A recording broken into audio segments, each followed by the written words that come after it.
All right, I've had a couple requests. Somebody asked me to talk about the right to bear arms. I'm gonna expand on it. Talk about the Bill of Rights, uh, Constitution in general. Now, say whatever you want about our country, you know, but we're little fucking kids. That's what we are. We're 200 fucking years old, as opposed to the thousands of years that these other countries have had to establish themselves and fuck up repeatedly. And nobody's going to get it right. There's always going to be somebody who disagrees with you. But that being said, we are probably the freest country, in theory. Now, they can blow a whole lot of smoke up your ass and tell you that you can say what you want, you can do what you want, you've got the freedoms for this and the rights to that and liberties this and that. Well, I'm sorry to tell you, but the easiest way to manipulate a society is to give them what they want.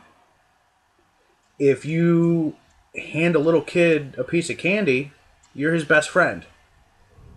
So, are we really free?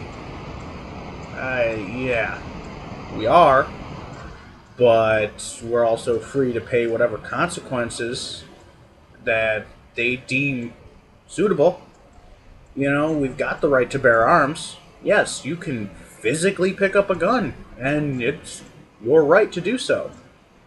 But there are tiny little loopholes and small print that they've added that what's I've heard that only applies to the arms of that era or something like a flintlock pistol or fucking the shit where you jack off the gun, the fucking powder, and that's it's bullshit. I mean, right to bear arms. That's you can carry a sword, you can have a fucking knife, you can carry a gun, you can do these things. You have the right to kill people.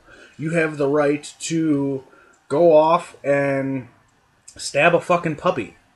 Okay, but dying, is it right? It's the moral, you know, ramifications that really come into question. Has nothing to do with the actions themselves. It's whether or not somebody is going to see it as wrong. You know? Sure, you can kill somebody who was trying to kill you, but I guarantee you somebody is going to be upset that that person is dead. Okay? Now, if you go off and try to kill somebody else, they have just as much right to kill you. But the gray area comes into, well, why were you trying to kill him? Why was he trying to kill you? It's circumstantial at best. There's if you take away the morality of any choice, you're left with gray area. There's no black and white, there's no right, there's no wrong, there's no good, there's no evil. Take away any moral implications, and you're left with the choice to either react or, be apathetic about it. Just whatever. Somebody comes up and punches you in the face, chances are you're going to punch them back, or you're going to try. But, the whole, turn the other cheek, that whole thing. It's kind of a, let's all hold hands and fucking sing Kumbaya kind of a fucking viewpoint on the whole subject. But there are applicable reasons to do so. Say you're walking down the street and you happen by a biker bar and the guy comes up and he spits on you. Okay, there's at least 20 guys that you could guarantee have already discussed this with him and are going to kick your ass if you try to do something back. Now you can turn the other cheek and basically sit there and say, well, yeah, okay, cool, you spit on me. and just go about your business. Or you can accept the fact that today is your day to get your ass stomped. And you say, I'm not going to fucking take this. So you swing at them, you get your ass kicked, possibly end up in the hospital or worse. And you send that message, whether that message is received or not, that you're not going to turn the other cheek. You're not going to let people just walk all over you. And that's exactly what this country is doing to people. They say, oh, we're free. We're free. You can do this. You can do that. Well, they can also barge in your house on accident. And if they find something illegal, you still go to jail for it. There's no Fourth Amendment right to, what is it? Fourth Amendment, illegal search and seizure. Okay? They need a warrant or probable cause or any of that. That doesn't exist. It doesn't exist. Okay?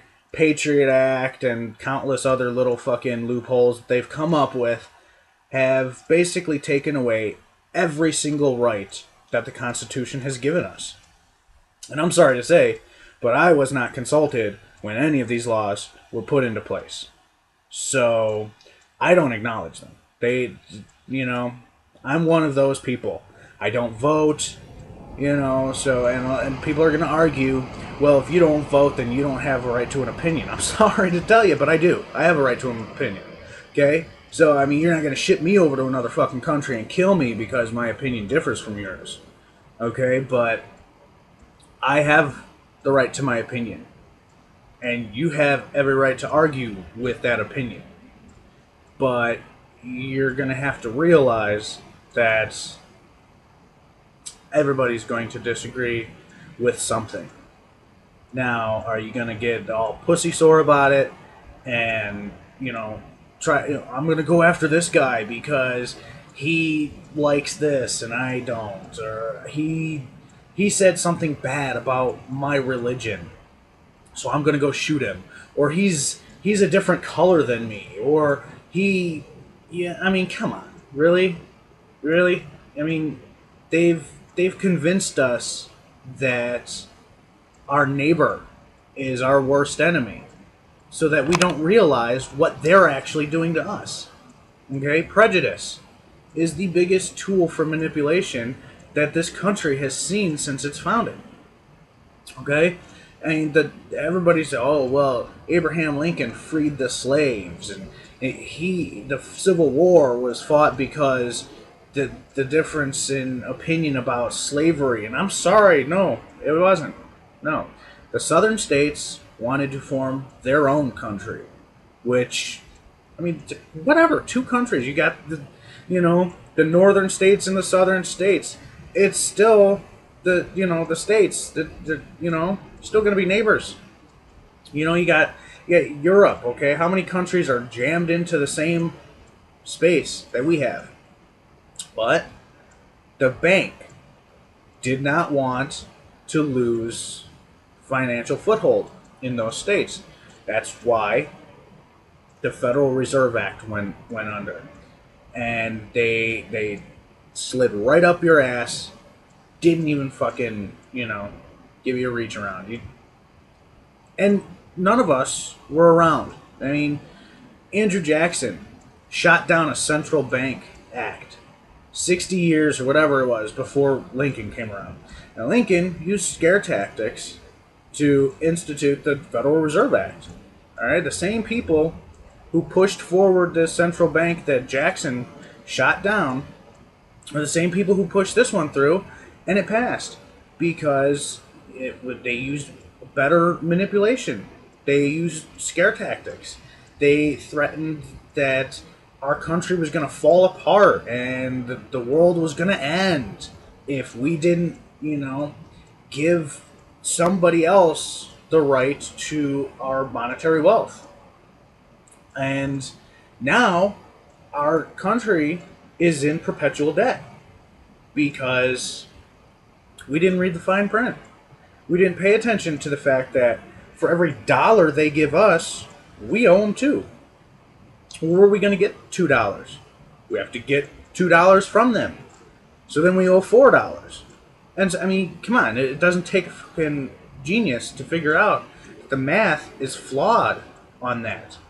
So I started on Bill of Rights, our right to bear arms, but I mean, really, it comes down to our fundamental human freedoms, and those don't exist anymore. They never really did. You know, kings and queens and fucking, you know, Democrats and Republicans and politicians, just from the beginning, politicians have been running our countries and our lives, and we're just a fucking giant global game of chess to these people because they have the real wealth, and that's fear. We are so afraid of what they're going to do to us that we allow them to move us around on the board, tell us where to go, where we can live. You know, they put minorities in bad neighborhoods. They, you know, put stupid shit on TV that brainwashes us to think that these are the societal norms. And it doesn't really have to be. Okay? The movie Gran Torino, where fucking Clint Eastwood, he doesn't want to live anywhere else. He was, you know, born and raised in that neighborhood, whatever the fuck it is. And, you know, that sends that whole, you know, love your neighbor message and shit like that. But the whole undertone is racism. Okay? Out of 10 people who watch that movie, maybe 4 are going to actually say, well, yeah, you know, they're just people. But everybody else is going to see the stereotype. Everybody's going to say, oh, well, yeah, you got to get out of the neighborhood because of gangs and this. I mean, they scare you into thinking that segregation is a good thing. Okay? They tell you, well, you can't have guns because only bad people have guns. Only gangbangers have guns. No, they don't. And it's only when we open our eyes and realize that we need to police ourselves. We need to govern ourselves. Okay? I mean, yes, sure, we need police. But Barry Cooper, he's a former cop. He tries to tell people and get it through their head on a wavelength that they can understand and agree with. Cops need to be like firemen. Okay, and I'm quoting. That's what he... Firemen show up when they're called. Okay, they don't drive around looking for fires. Okay? Cops need to be like firemen. They need to wait until something happens and then they investigate it. Because honestly, how many crimes are actually stopped before or while they're in progress? Virtually none. Okay? Every once in a while a cop gets lucky and drives by and, oh, look, down that alley, there's some kids beating up another fucking kid. But it's not the case. They waste our money, our time, and our resources. So, let's give people back the rights that they were born with.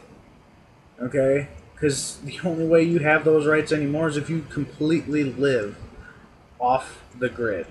Like, you live in the mountains, hunt your own food, you don't have to answer to anybody. But then you don't exist.